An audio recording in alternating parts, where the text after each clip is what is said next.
السلام علیکم ورحمۃ اللہ وبرکاتہ۔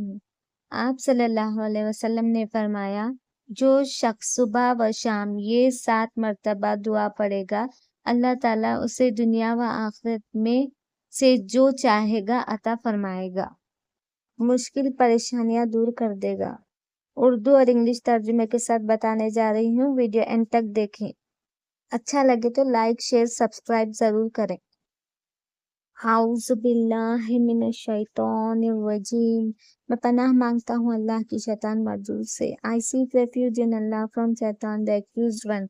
بسم اللہ الرحمن الرحیم۔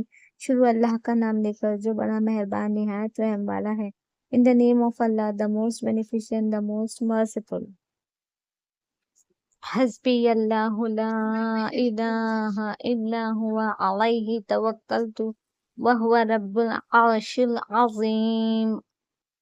ترجمہ: میرے لیے اللہ ہی کافی ہے، اس کے سوا کوئی عبادت کے لائق نہیں۔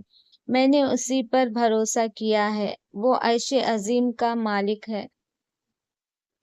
Allah is sufficient for me. There is none worthy of worship but Him. I have placed my trust in Him. He is Lord of the majestic throne.